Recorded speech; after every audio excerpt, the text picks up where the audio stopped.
¡Pásela! ¡Pásela!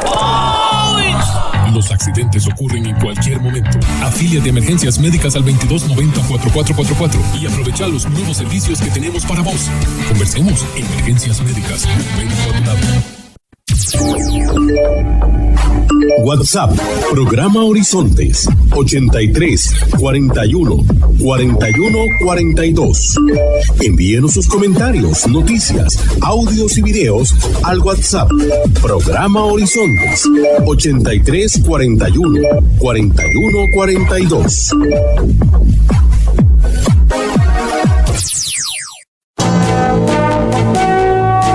Presentamos Horizontes, un programa que le permite informarse del acontecer nacional e internacional. Buenos días. Estamos en Horizontes, su programa de cultura ciudadana. Hoy nos hemos trasladado a las hermosísimas y cómodas instalaciones de la ANEP. Hoy vamos a estar con un programa especial a pocas horas, ya prácticamente a pocas horas de que se lleve a cabo las votaciones del día domingo 3 de abril. Nos acompañan don Albino Vargas Barrantes, secretario general de la ANEP, y su compañero, el licenciado Walter Quesada, secretario general adjunto de la ANEP. Con ellos vamos a hablar sobre, a pocas horas de que se lleve a cabo la votación, qué se puede reflexionar, cómo se puede pensar, qué se podría esperar en cuanto a la parte social. Hemos oído a los candidatos, por un lado, lo que se dice popularmente, lanzándose chuicas sucios, que eso no tiene nada que ver. Y por otro lado, desde el punto de vista económico, hablando mucho en cuanto a las medidas que se podrían tomar, pero se olvidan muchas veces de la parte social. La parte social, que es aquello donde muchas veces los que menos tienen son los que más sufren cuando se toman medidas económicas.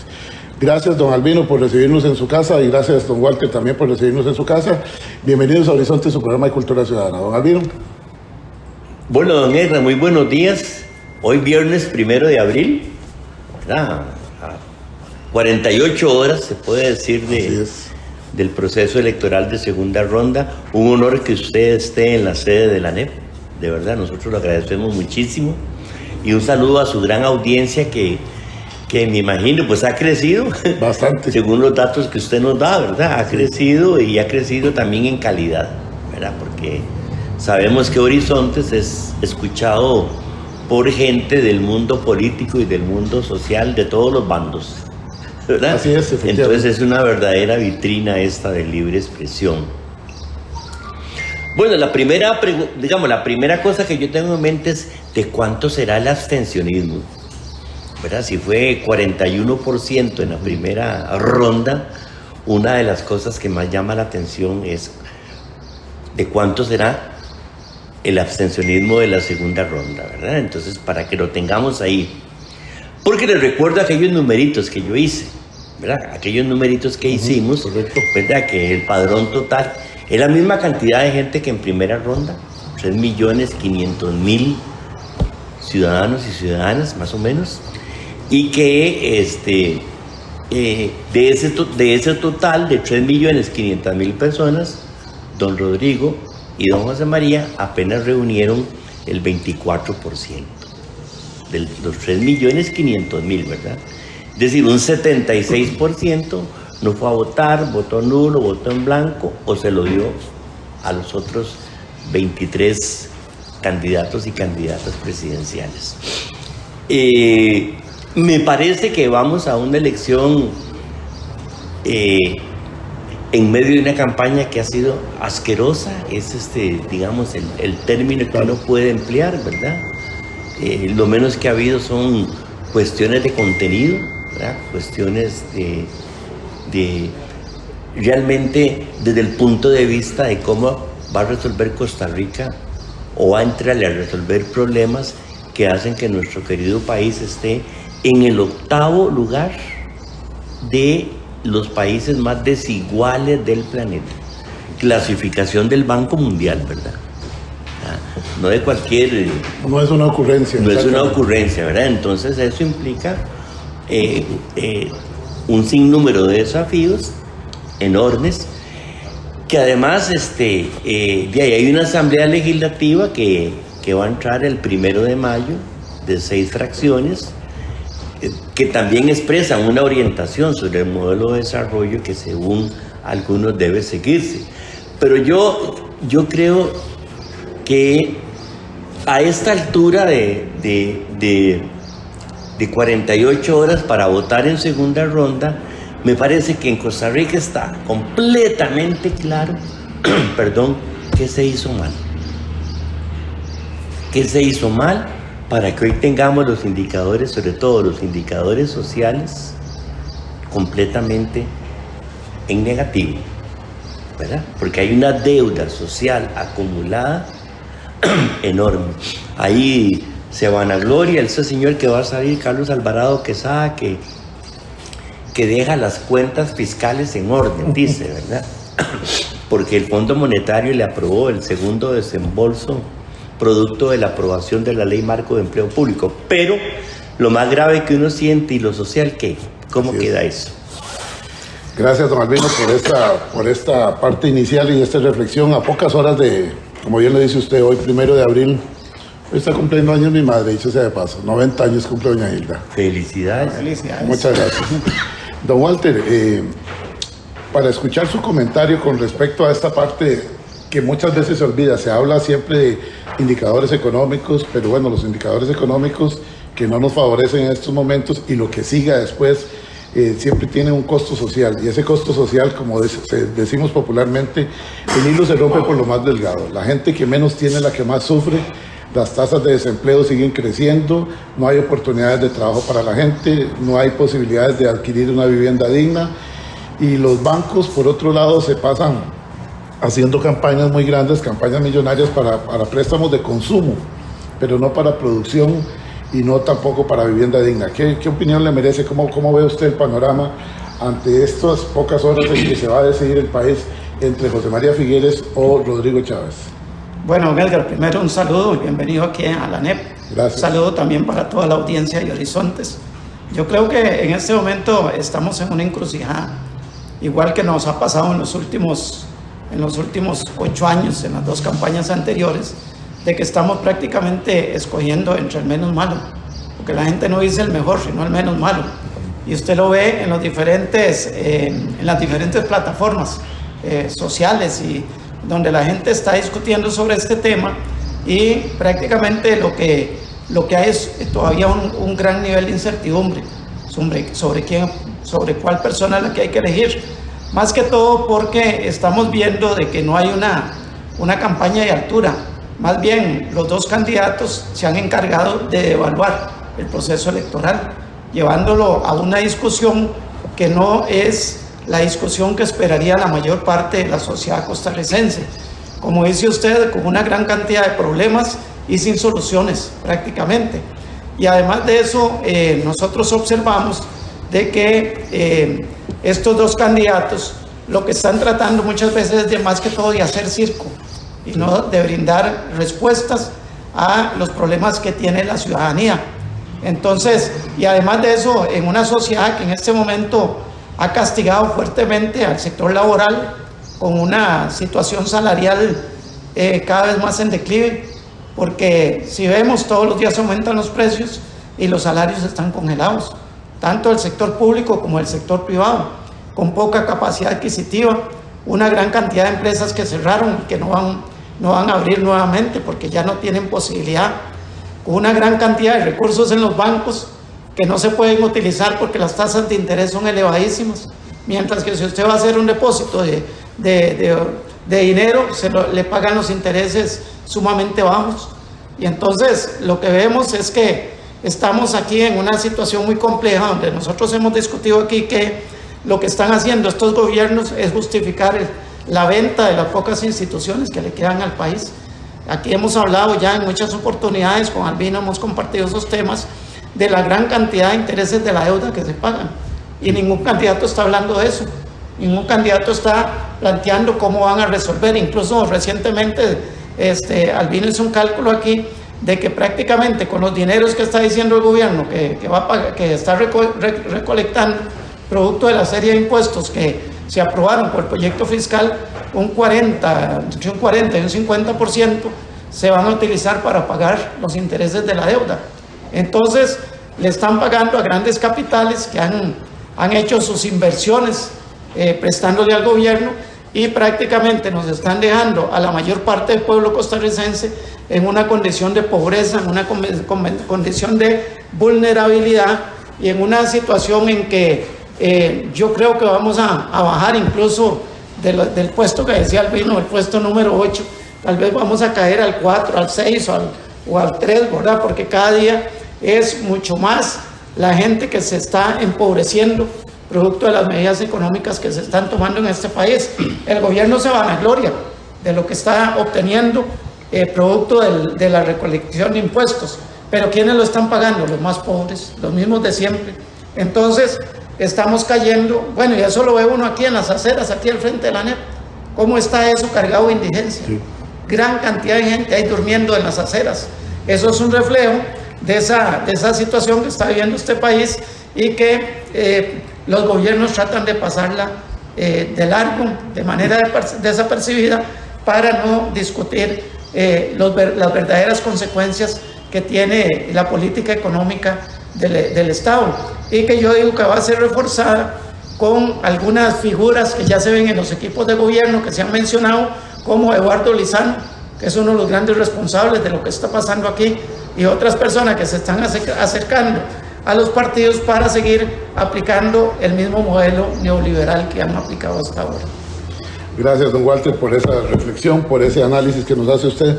Hablemos ahora de reactivación económica. Se ha hablado muchas veces, don Albino y don Walter, se ha hablado reactivación económica, pero no se siente realmente. Usted lo decía ahora, don Walter, una gran cantidad de negocios que cerraron, que no pudieron abrir. Otros todavía, hoy 1 de abril, están con jornadas reducidas, donde los ingresos obviamente se vieron afectados en cada uno de esos hogares. En algún momento el gobierno de la República da cifras que uno no entiende realmente a quién le está llegando esa ayuda, dice que se está ayudando, pero vemos a la gente con hambre, vemos cada día, usted mencionaba ahora la indigencia que hay aquí en los alrededores del centro de San José, de la ANEP. Igualmente más personas vendiendo con una economía informal, vendiendo lo que llamamos tiliches, unos venden discos, otros venden cargadores de celulares, de estuches, etcétera, etcétera, bocadillos en las aceras, en las esquinas. Eso es un desastre realmente. No entiendo cómo el gobierno insiste en tratar de convencernos de lo contrario. Sin embargo, volvemos a hablar de los candidatos a la presidencia de la República. No los vemos a ellos hablando de eso. Pareciera que ellos viven en otro país. Nada más insisten en sacarse los picas sucios entre uno y otro, y no nos hablan, quizás también por el estilo de los debates de nuestro país, cuando le dicen tiene 45 segundos o tiene 1 minuto para que nos hable cómo generar empleo. Bueno, yo creo que ese resumen no se puede hacer definitivamente. Creo que hay una gran tarea que se debería hacer desde el Colegio de Periodistas, porque realmente no están diseñados los debates para que se puedan exponer ideas serias. Entonces se van por otro lado. Don Albino, ¿qué podemos hablar en cuanto a generación de empleo y reactivación económica? Vea, ese es uno de los temas más retadores de cualquier tipo de gobernante en una sociedad, digamos, como la costarricense de hoy en día, con tanta deuda social, con tanta deuda económica. Nosotros seguimos insistiendo, don Edgar, y vamos a seguir insistiendo, y lo mencionó Walter, es que si no se hace algo con la deuda pública del país, no hay forma de levantar cabeza. No hay forma de levantar cabeza. Es decir, uno se asusta de ver la gran cantidad de dinero que hay que sacar para pagar intereses. Y ahora que ambos candidatos, por ejemplo, ofrecieron aumentar el salario de las policías, que las policías son gobierno central, que son Ministerio de Seguridad Pública, que son Ministerio de Justicia, Ministerio de Gobernación, Ministerio de Hacienda, Poder Judicial. O sea, no hay policías que dependan de empresas públicas rentables, ¿verdad? Dependen del gobierno central, donde hay que estar sacando la plata para atender el servicio de la deuda pública. Yo quiero ver eso, ¿verdad? Yo quiero ver eso cuando alguno de los dos llegue. Sin embargo, don Edgar, yo quisiera que nos diera usted también un chancecito. Es para que reparemos como costarricenses, más allá de si estamos con fulano o si estamos con mengano, y que nunca como antes se vio que esta campaña es de millones de colones, de millones de colones. Que lo pagamos entre todos. Exacto, por un lado eso, pero los partidos que no tienen acceso a esas cantidades que se requieren, no tienen ninguna posibilidad. Y estoy recordando que pasó como inadvertido el primer informe de los observadores de la OEA, que vinieron a ver la primera ronda, que nos felicitaron y que todo estuvo muy lindo y todo, pero ellos hicieron un parrafito, una observación muy delicada realmente, donde nos llama la atención como costarricenses que hay que revisar el sistema de promoción de los partidos políticos, porque ellos dicen que casi que la campaña electoral depende de los prestadores de plata, sobre todo de los banqueros, ¿verdad? Entonces, uno se cuestiona si efectivamente no hemos llegado a un momento en que hay que revisar el papel del Tribunal Supremo de Elecciones en este tipo de campañas donde prevalece el poder de la plata. El poder de la plata. Porque vea, lo de los bonos de deuda política son un negocio. Ya quedó demostrado, claro, que son un negocio, ¿verdad? Y hablemos de personas de ambos lados, ¿verdad? Este banquero que está con Figueres, Leonel Barú, gana mucha plata. Miles de millones. Gana miles de millones. Así es. Si nos vamos al otro lado, ahí, pues doña Pilar Cisneros se va a ganar unos inquitos, ¿verdad? Que está bien, se va a ganar unos inquitos, pero también en la danza de los bonos participan tiburones y participan pececitos. Sí. ¿Verdad? Pececitos, ¿verdad? Y luego insistir por segunda vez, ¿verdad? Cómo el papel de las encuestadoras, don Edgar, también el papel de las encuestadoras, ¿verdad? Las encuestadoras dicen que van adelante, los banqueros deciden prestarle a los que van adelante según las encuestadoras, y para cerrar el círculo pernicioso de discriminación electoral, las grandes televisoras deciden que van a entrevistar solo a los candidatos que van adelante según dicen las encuestadoras que van adelante. Pareciera que hay un acuerdo entre los grupos de poder. Bueno, ¿sí? Pareciera que hay un acuerdo entre los grupos de poder. Entonces, nuestra democracia, de la cual todos estamos orgullosos, pero efectivamente nuestra democracia está descubriendo su verdadero rostro, ¿verdad? Las opciones distintas, las opciones que no tienen esa posibilidad de un banquero amigo, están fritas. Están fritas. Entonces, por ejemplo, uno piensa que sería interesante, por ejemplo, una reforma constitucional que permita a un buen ciudadano postularse para diputados sin depender de un partido político. Usted sabe lo que es que un ciudadano que quiere ser diputado le manden de verdad a recorrer el cantón que quiere representar y a pedir 10,000 firmas o 5,000 firmas, a ver si de verdad va. Y no que venga la cúpula partidaria y me imponga el candidato de mi cantón, que yo ni siquiera conozco porque ni siquiera lo he visto pasar por el barrio, ¿verdad? Entonces ahí podría haber un refrescamiento, ¿verdad? Un refrescamiento. Aparte que yo sé que es feo decir esto, pero yo creo que Costa Rica tiene que incrementar su número de diputados y diputadas. Yo creo que ya estamos cortos. Claro, eso es como herejía decir eso ahorita, ¿verdad? Pero hay cantones que nunca van a estar directamente representados en la asamblea, porque el diputado X en el partido le asignan, atiende a todos ustedes esos 10 cantones. O sea, ¿qué va a atender 10 cantones un diputado? ¿Verdad? Entonces, de verdad que hay que revisar las reformas electorales de nuevo tipo que ocupa la democracia costarricense, como también por qué no controla el Tribunal Supremo de Elecciones las pautas publicitarias, ¿verdad? que al final de cuentas recuerde que las frecuencias de televisión y de radio son propiedad del Estado.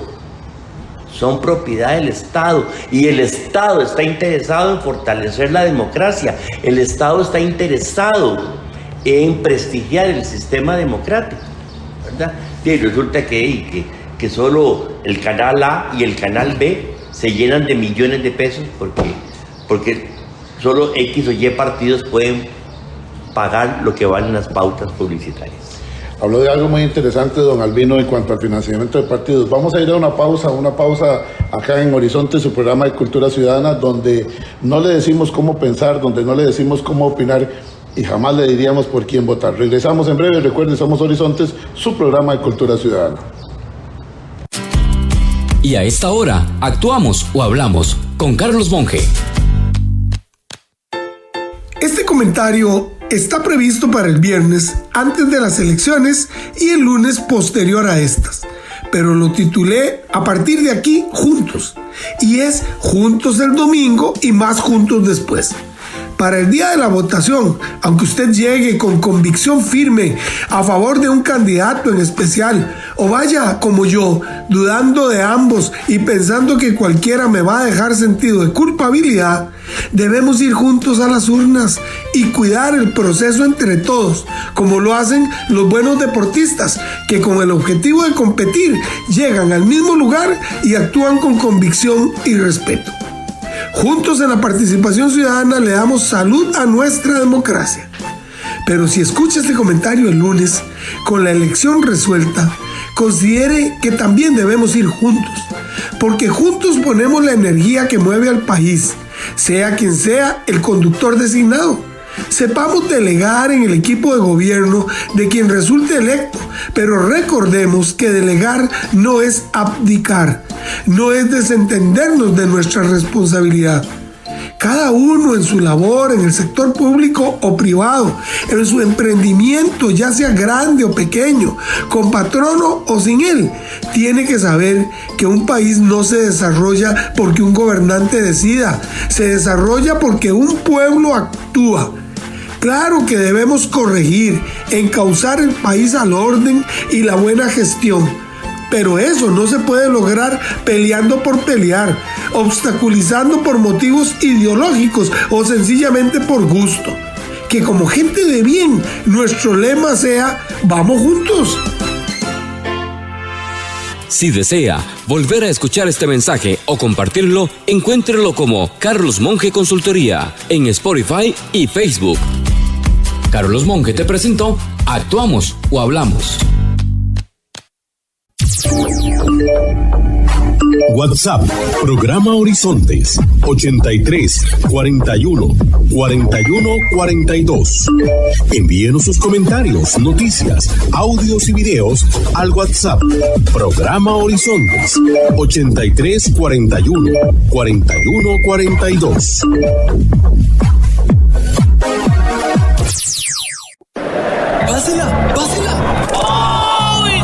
Los accidentes ocurren en cualquier momento. Afíliate a Emergencias Médicas al 2290-4444 y aprovecha los nuevos servicios que tenemos para vos. Conversemos. Emergencias Médicas. Médico a tu lado.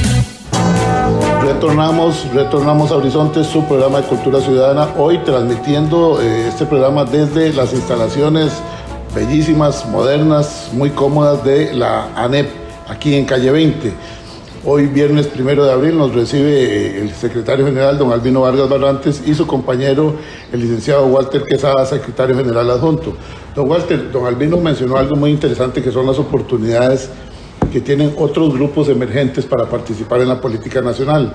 Quiero agregarle a eso, como un ingrediente adicional, también los tentáculos del narcotráfico de dineros sucios que se han visto que han entrado en varios partidos. Y obviamente estos grupos pues vienen poniendo la billetera abierta a los grupos que tienen mayores posibilidades. Entonces, una vez más, también agreguémosle eso a la diferencia y a la desventaja de los partidos emergentes.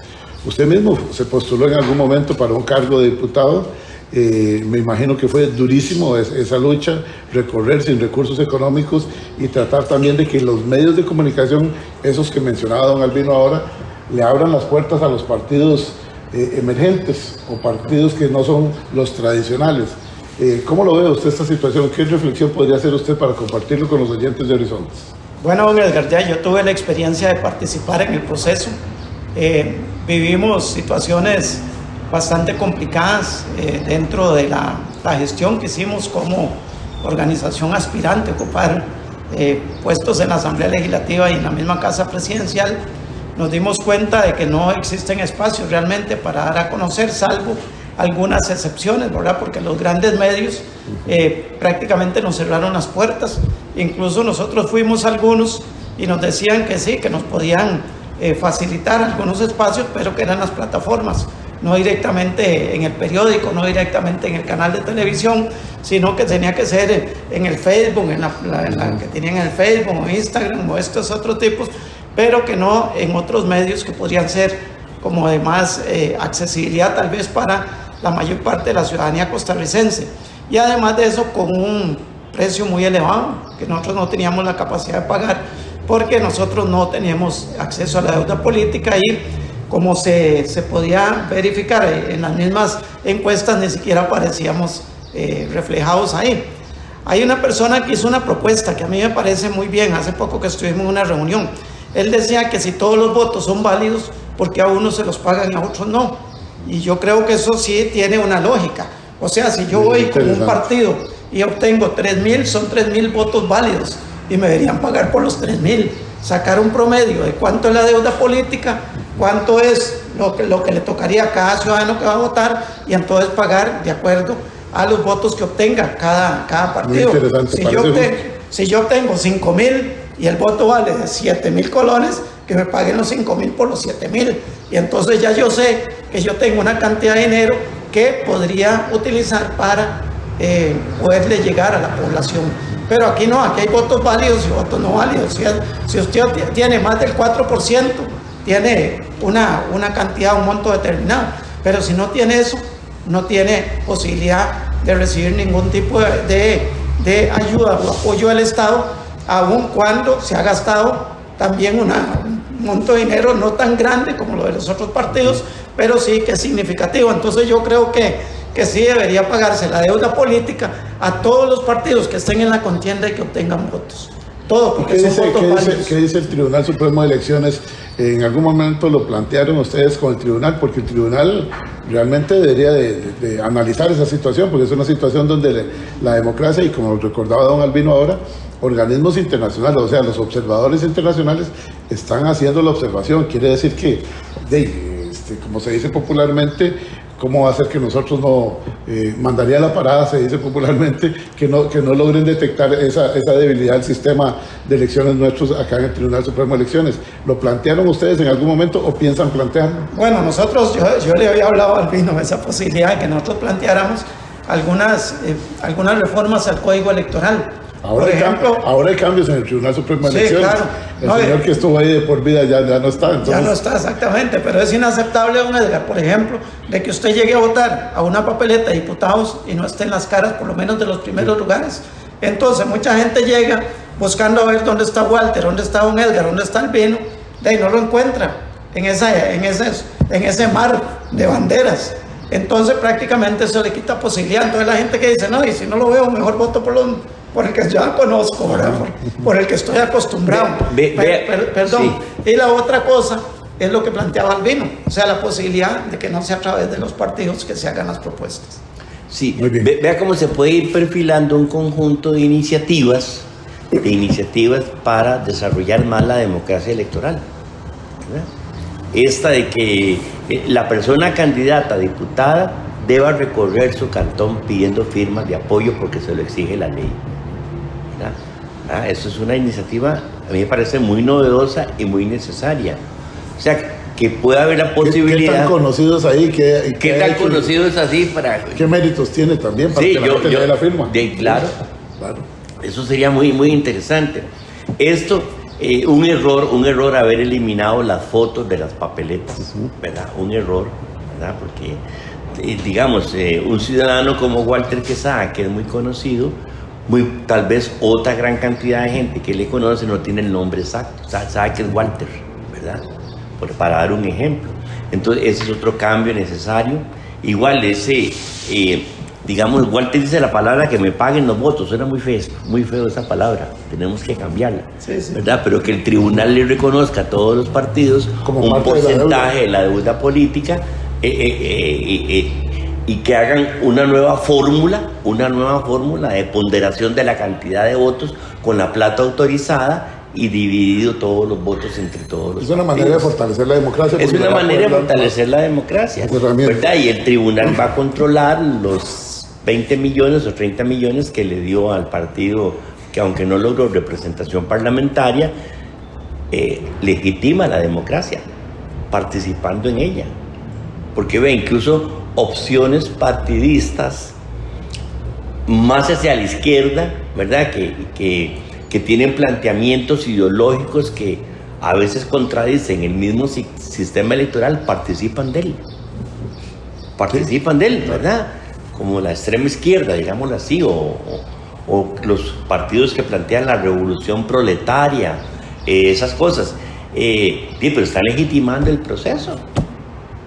Entonces, y hay que recordar algo muy interesante, señores, que es que la elección de la Asamblea Legislativa, estamos hablando de elecciones presidenciales, pero los diputados y diputadas de la República tienen muchísimo poder en nuestro país y realmente ahí es donde se generan las leyes que pueden afectar o que pueden beneficiar o pueden ayudar a las clases más desposeídas. Hay cambios importantes también, en eso podemos hablar en otro programa ya cuando sepamos quién es el elegido y la Asamblea Legislativa, en qué condiciones está, ¿verdad? Porque digamos, si Figueres no gana, Figueres queda con 1/3 de la Asamblea Legislativa. Correcto. Porque recuerde que la nueva Asamblea Legislativa tiene 19 diputados de Liberación Nacional. Ahora, Figueres verá si él va a controlar los 19 o se los tiene que disputar a los hermanos Arias. Porque los hermanos Arias pusieron su ficha en el tablero legislativo, pusieron a don Rodrigo. O a don Antonio Álvarez de Santi. O a Antonio Álvarez de Santi. Entonces eso podría ser... ¿Cómo sería Liberación Nacional por tercera vez en oposición? ¿Verdad? Relativamente, porque en esta administración, para mí, lo hemos dicho, Liberación Nacional cogobernó con el PAC, clarísimo. Ahora, si queda don Rodrigo Chávez Robles, ¿cuántos diputados tiene él? Como 10. Tiene 10 diputados. Que a mí me llama la atención que dicen que los eligió por medio de una firma consultora que contrataron para que escogieran perfiles. Doris Peter. Así fue, ¿verdad? Correcto. Y entonces esa firma consultora le presentó un menú de opciones. Así es. Y él empezó a llamar y a entrevistar. Así se eligió. Así lo sabía. Eso es de antología. Pura mercadotecnia electoral. Totalmente. ¿Verdad? Totalmente. Podríamos montarnos nosotros cuando nos retiremos, ¿verdad? Una firmita de asesoría de candidaturas que conocemos tanta gente nosotros, ¿verdad? Ahora, ANEP expuso una campaña, Pasar Factura, que tuvo resultados muy interesantes. Fue efectiva esa campaña. Ahora, con miras a la elección nacional ya en segunda ronda, donde cualquiera de los dos gana hasta por un voto, y si se diera el empate, pues sería el de mayor edad el que llega a la presidencia de la República.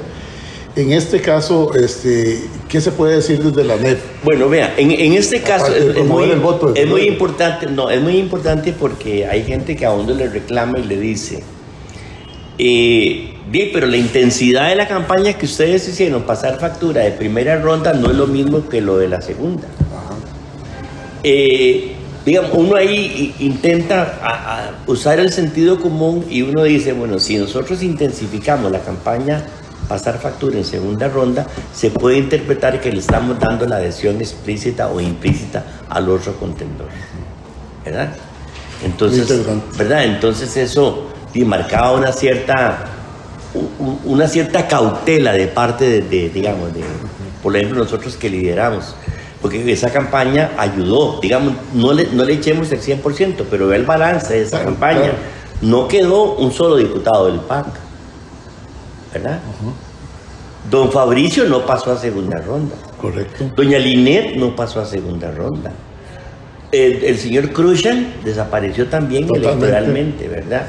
Y don José María Figueres pasó a segunda ronda raspando los pelos en el alambre, como se dice popularmente, ¿verdad? Entonces era un poco delicado para la ANEP, y mira que hemos recibido críticas, ¿verdad? Que es que estamos con Chávez, que es que estamos con Figueres, que estamos con Figueres, que es que estamos con Chávez, ¿verdad? A nosotros nos pasa eso en el programa. Bueno, a ustedes les pasa eso en el programa, claro, ¿verdad? Y la verdad es que, por ejemplo, nosotros le mandamos una carta abierta a don Edgar, usted supo y sus oyentes supieron, una carta abierta a don José María y a don Rodrigo, pero solo don José María la respondió. ¿Cómo vamos a negar eso? Eso es cierto, solo don José María la respondió, la vimos en la Junta Directiva Nacional, Walter. De hecho, yo se la recordé el viernes 25 en una entrevista que tuve con ella. ¿Sí? En la tercera vez que don Rodrigo Chávez nos dejó plantados en Horizontes, doña Pilar llamó al aire para solicitar que le diéramos una cuarta oportunidad, que tampoco la cumplió, pero bueno, se la dimos nosotros como caballeros y como medio de comunicación, nos pareció interesante, y le hicimos ver a doña Pilar que a través de ella ustedes le habían hecho llegar esa carta también a don Rodrigo, y me dijo, bueno, me imagino que en los próximos días la va a responder, y no la respondió. No la respondió, pero entonces nosotros dijimos, pero si él no la respondió con tantos días de tiempo y don José María lo hizo, es deber nuestro, mínimamente un deber ético, que la respuesta de Figueres la conozca toda la afiliación de ANEP. ¿Qué fue lo que sucedió? Pues eso implicó que nos dijeran que estamos con Figueres. Posibilidades de diálogo, casualmente, ahora que hablamos de quienes ignoran el llamado para ser escuchados, los grupos sociales, como el caso de la ANEP, que nadie va a negar que la ANEP tiene una representación muy grande, con muchas seccionales a lo largo y ancho del país, en diferentes sectores, tanto en lo público como en lo privado. ¿Qué posibilidades ven ustedes? Tal vez don Walter, usted, para que nos diga qué posibilidades de diálogo ve usted, o será un diálogo como este gobierno que va saliendo, el de Carlos Alvarado, que decía, estamos dialogando, pero llamaba a los amigos a dialogar. Entonces nunca se sentaron a negociar nada, porque con los amigos que piensan exactamente igual, y sobre todo cuando son subalternos, porque les han venido dando puestos en juntas directivas, etcétera, etcétera, que es una manera, entre comillas, de comprometerlos o de comprarlos, dicen algunos, y en realidad no fue un diálogo serio con grupos sociales. ¿Ven ustedes posibilidades, en el caso suyo, don Walter, de que se pueda dialogar con un José María Figueres o con un Rodrigo Chávez, porque uno de los dos va a ser el ganador, y habrá que exponerle las ideas que nacen desde la ANEP?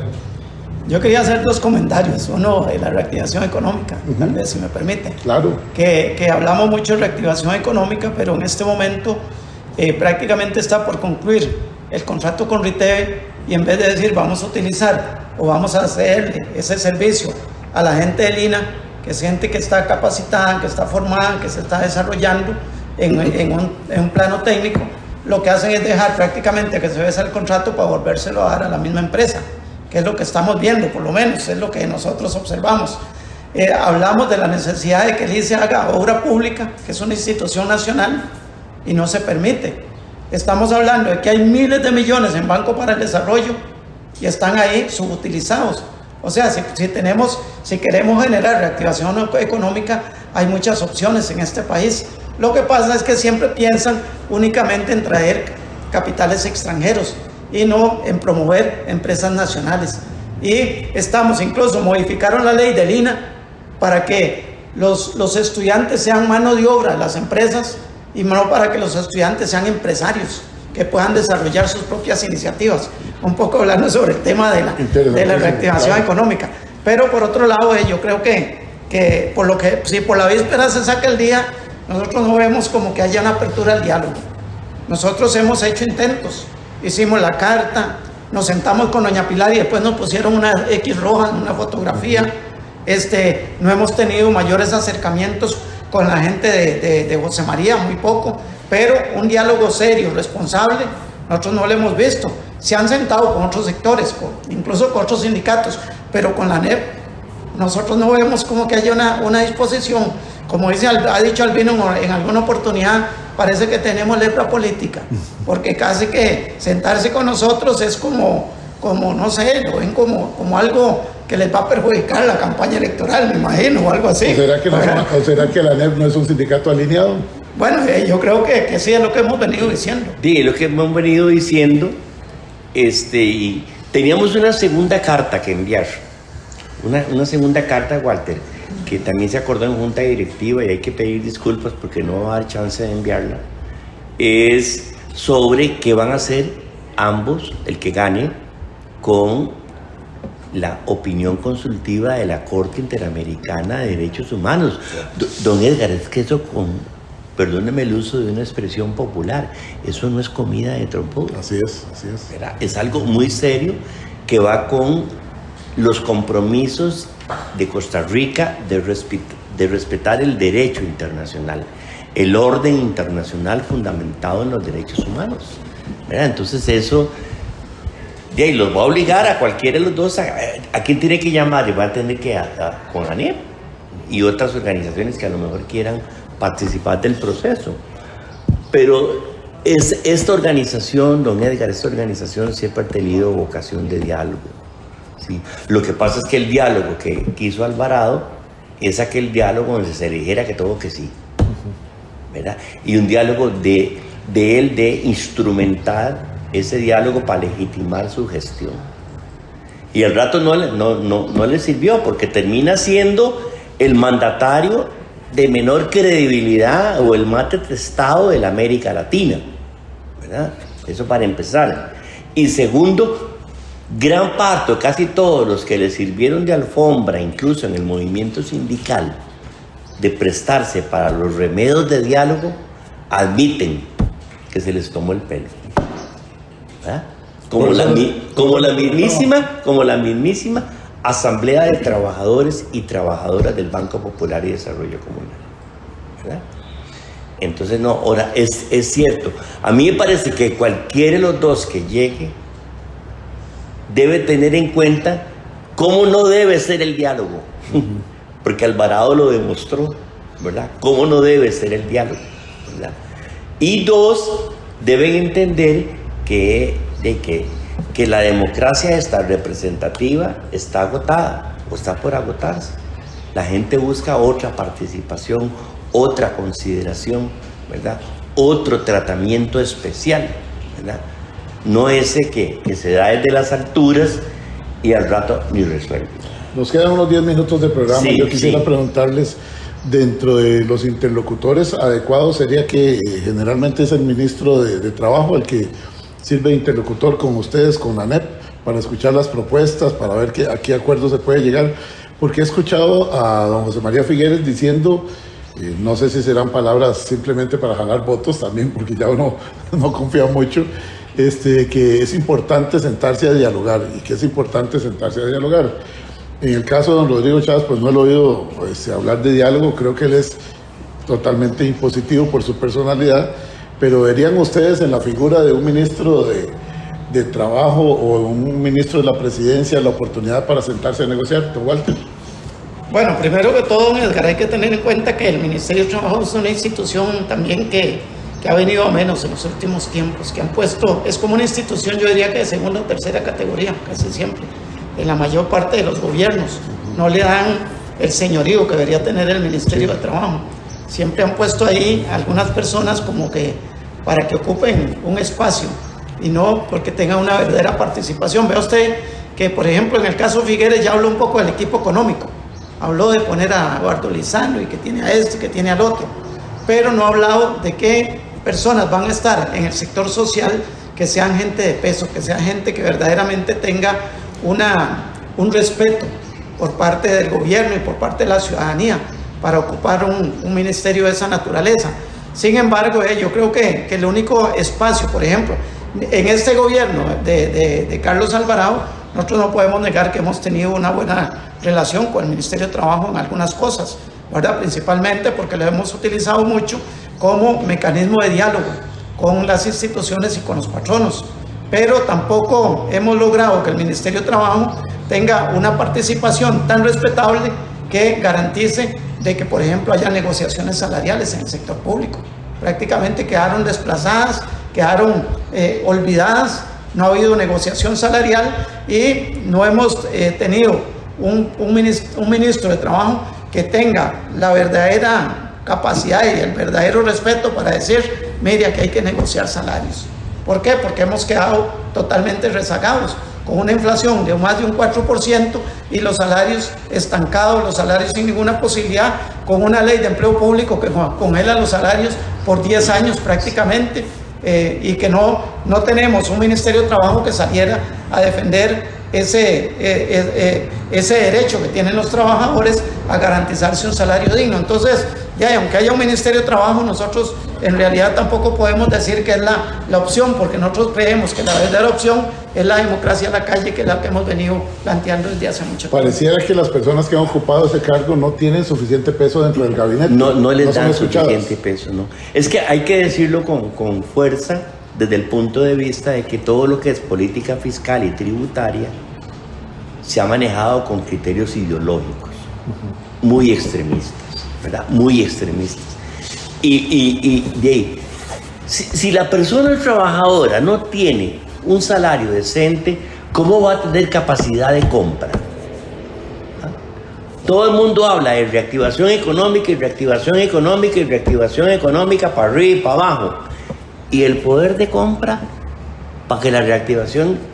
Sí, usted puede tener una microempresa y el Estado le da todo para que usted la tenga, o la política pública, o la banca de desarrollo, pero usted no tiene compradores, porque los compradores tienen que coger para la luz, para el agua, para el arroz, para los frijoles, y no le alcanza para qué. ¿Me entiende? Entonces, si no se incrementa el poder de compra de la persona asalariada, ¿verdad? Por ejemplo, si no se revisa el salario mínimo en Costa Rica, ¿verdad? Que el salario mínimo en Costa Rica es una vergüenza. Incluso le cuento una primicia para usted, don Edgar, que tanto nos da espacio. Nosotros vamos a ir al escenario internacional por el salario mínimo, ¿verdad? Es la primera acción jurídica internacional que va a emprender ANEP. Por un lado, vamos a ir a la Corte a cuestionar que aquí nos cerraron las puertas en sala constitucional con la ley de usura, ¿verdad? La ley de usura ordenaron aplicarla tan draconianamente que ni siquiera al trabajador le queda lo mínimo para comer, ¿verdad? Le quitan todo con las deudas que tiene. Hemos visto casos muy dolorosos. Y en la otra parte, el salario mínimo es de acuerdo a lo que dice la Constitución, que usted ocupa un salario mínimo para tener un nivel de decencia. Entonces, el salario mínimo en Costa Rica es el mínimo. ¿Está de acuerdo ya al costo de la vida? ¿Está de acuerdo el salario mínimo para que la gente viva con decencia? Parece que no, ¿verdad? Parece que no. Entonces, como aquí ya no hay espacio jurídico para eso, porque la Corte está alineada afuera de Costa Rica, hay que ir a los tribunales internacionales. Y es con lo primero que vamos a ir. ¿Qué viene después del 8 de mayo? Hay un impasse donde la ANEP va a analizar cuáles son las tendencias de la nueva administración para ver por qué grado de acercamiento se puede dar, y si no, como bien decía don Walter, la democracia de la calle. Bueno, nosotros vamos a analizar los nombres que el presidente electo ponga en mesa ya como figuras de su gabinete, ¿verdad? O sea, si queda Figueres y nos anuncia que en un puesto clave está Carlos Ricardo Benavides, a la perica, empezamos mal, ¿verdad? O pone una señora como Yorleni León, empezamos mal. ¿Por qué? Porque son figuras confrontativas, son figuras de confrontación, no son figuras de diálogo, ¿me entiende? Entonces, si don José María queda y quiere hacer algo distinto de lo que él hizo cuando fue presidente, entre ellos garrotear manifestantes, ¿verdad? Tiene que ahora como presidente, si queda, hacer algo radicalmente distinto, y no le sirven las figuras confrontativas. Y en el caso de don Rodrigo, si don Rodrigo se queda, bueno, al menos con ANEP ya nos dio malas señales. No contestó nuestras cartas, doña Pilar Cisneros le puso una X en rojo a la foto que salió del famoso café que nos tomamos en ella, porque necesitaba demostrarle a los partidarios de su partido que si bien tomó café con Satanás y asociados, les hizo la señal de la cruz en forma de X. Eso fue lo que interpretamos, ¿verdad? Y tercero, de ahí, un programa tan importante como el suyo, que no vinieran, 4 veces. Y que usted les Tres digamos, nos son dejó plantados. cosas y después que... doña Pilar al aire se comprometió con los oyentes y pareciera que tampoco le hizo caso a doña Pilar. Entonces uno dice, si no le hace caso a doña Pilar, le dará caso a la ANEP. Entonces, en mi criterio, ya para ambos, a pocas horas de vuelvan a ver a los sectores sociales. Vuelvan a ver a los sectores sociales, véanlos con respeto, vean al cooperativismo, vean al sindicalismo, vean a los agricultores, vean los ecologistas, los grupos de mujeres, los jóvenes sobre todo, ¿verdad? Pero si van a seguir con pura macroeconomía, y la gente no come macroeconomía. La macroeconomía no me sirve para comprar productos en palillo. Muy claro, muy claro. Don Walter. Bueno, Edgaré, yo creo que definitivamente estamos verdaderamente en una encrucijada, como lo dije al principio. Estamos en una situación un poco incierta. Nosotros no vemos con claridad cómo van a reaccionar cualquiera de los dos candidatos que llegue a la casa presidencial. Incluso lo vemos con recelo por todo lo que hemos vivido antes de que lleguen a la casa presidencial, y yo creo que si por la víspera se saca el día, no tenemos como un panorama muy claro de qué es lo que nos puede pasar. Y de todas maneras, nosotros como sindicato siempre hemos estado acostumbrados a luchar, y yo creo que no nos va a quedar otra opción. Vean, don Edgar, si usted me permite un abuso, por favor. Vean, en las condiciones en que está el país, en las condiciones en que se desarrolló la campaña, en las condiciones en que está el sistema electoral, en estos momentos para nosotros en ANEP, si usted vota por Rodrigo, es legítimo. Si usted vota por José María, es legítimo.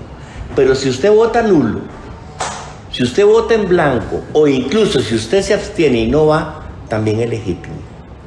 También es legítimo, porque quiere decir que el sistema electoral como está, como funcionó, no está suficientemente atendiendo las necesidades de la gente de participar. Y ojalá ese Tribunal Supremo de Elecciones, que ya se liberó de cierta corriente, sí. Ese Tribunal Supremo de Elecciones convoque a la sociedad civil, convoque a los que saben, convoque a académicos. Ahí está el informe de los observadores de la OEA, que les dijo, ustedes, ticos, tienen que corregir ese sistema de financiamiento de partidos, tienen que corregirlo. Pues llegó la hora, creemos nosotros, si no por lo menos, Walter, una notita vamos a hacerle llegar al tribunal. Muy bien, don Albino. Muchas gracias. Muchísimas gracias por haber estado con nosotros hoy acá desde la casa de ustedes. Don Walter, también muchas gracias por atender nuestra solicitud, por aceptarnos acá en la casa de ustedes. Nosotros nos vamos, amigos, amigas. Hoy hemos transmitido desde la Asociación Nacional de Empleados Públicos y Privados ANEP, aquí en Calle 20, como les repito, un edificio totalmente remozado, muy cómodo, muy bonito, realmente con muchas expectativas. Y a votar todos, y también recordemos que el respeto es muy importante para todos. No perdamos amistad con el vecino, con el amigo, no le quitemos el apellido a nuestros hijos porque piensen diferente de nosotros, no se divorcie de su esposa porque piense diferente ni de su esposo, sigamos siendo como buenos ticos respetuosos de lo que cada uno decida. Muchísimas gracias a todos, y el lunes amanecemos con presidente, vamos a ver qué dice la mayoría. Buenos días y hasta pronto. ¡Pásela! Los accidentes ocurren en cualquier momento. Afíliate a Emergencias Médicas al 2290-4444 y aprovecha los nuevos servicios que tenemos para vos. Conversemos. Emergencias Médicas. Médico adaptado. WhatsApp, programa Horizontes, 83 41 41 42.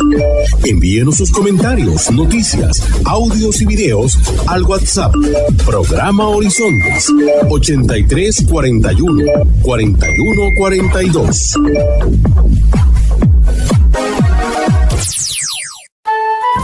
Recuerde, todos los martes, aquí en Horizontes, su programa de cultura ciudadana, a las 7:20 de la mañana, el programa La Voz Médica. Todos somos Unión Médica. Unión Médica Nacional. Somos el sindicato de los médicos y cirujanos de Costa Rica.